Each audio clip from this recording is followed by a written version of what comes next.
Letter लिखा है और उस लेटर को इन्होंने ट्वीट किया।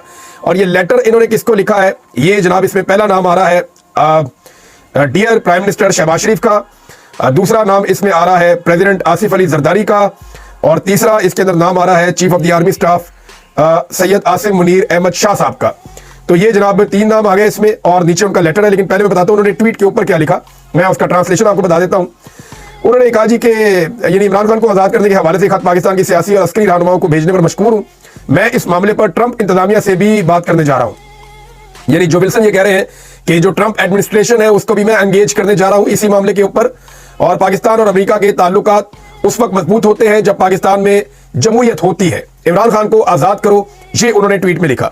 अब जनाब अगर उनके आप लेटर को देखें तो लेटर क्या कह रहा है, चंद चीजें मैं आपको सिंपली बता देता हूं इस लेटर के अंदर। पाकिस्तान और अमेरिका के जो मजबूत ताल्लुकात हैं वो दोनों मुल्कों के मफाद में है, और 75 साल के हमारे बामी ताल्लुकात है, रिलेशन है अमेरिका के और पाकिस्तान के बीच में। और हमारे पाकिस्तान के साथ ताल्लुकात मजबूत होते हैं जब पाकिस्तान के अंदर जमहूरियत होती है और रूल ऑफ लॉ होता है। इमरान खान साहब की जो नाइंसाफी के तौर पर उन्हें कैद में रखा गया है, इस हवाले से उन्होंने ये लेटर लिखा है। इसके बाद ये आगे कहते हैं, इस हवाले से मैं लिख रहा हूं, और इमरान खान साहब के साथ मेरे बहुत सारे इख्तलाफात हैं, और उन्होंने कुछ इख्तलाफात का जिक्र भी किया। उन्होंने कहा जी चाइनीज कम्युनिस्ट पार्टी के हवाले से मेरा इख्तलाफ है उनसे, और प्यूटन जो जिनको वो वॉर क्रिमिनल कह रहे हैं उसके हवाले से उन्होंने कहा मेरा इमरान खान से इख्तलाफ है।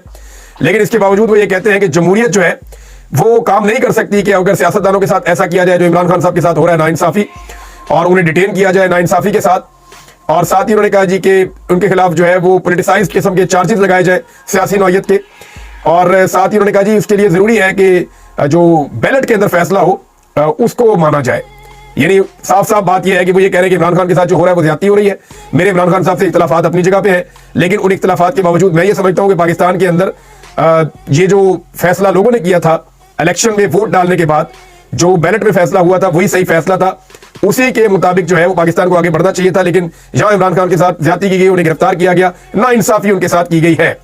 इसके बाद वो ये कह रहे हैं पाकिस्तानी हुकूमत से ये I urge Pakistan to upload democratic institutions. मैं पाकिस्तानी हुकूमत से ख्वाहिश का इजहार किया कि जो जमहूरी इदारे हैं उनके मामला हो या ह्यूमन राइट्स के मामला हो, रूल ऑफ लॉ का मामला हो, और बुनियादी इंसानी हकूक का मामला हो, फ्रीडम ऑफ प्रेस यानी मीडिया की आजादी का मामला हो, फ्रीडम ऑफ असेंबली यानी लोग एहतजाज करना चाहते हैं तो उन्हें उनका ये हक दिया जाए, एंड फ्रीडम ऑफ स्पीच और लोगों के बोलने का इख्तियार, ये तो पाकिस्तान से बिल्कुल छीन ही लिया गया अभी जो काला कानून लाया गया उसके बाद।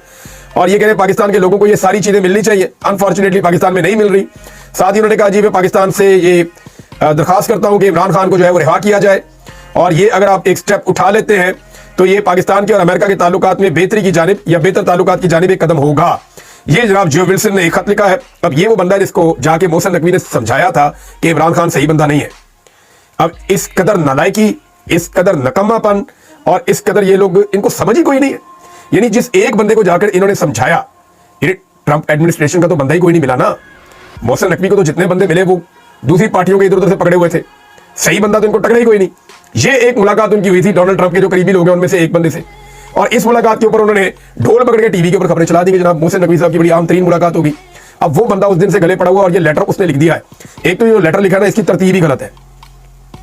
यहाँ पे जो 3 नाम लिखे हैं, पहला नाम लिखा वज़ीर आज़म का, दूसरा सदर का और तीसरा आर्मी चीफ का। यहाँ पहला नाम आर्मी चीफ का होना चाहिए था।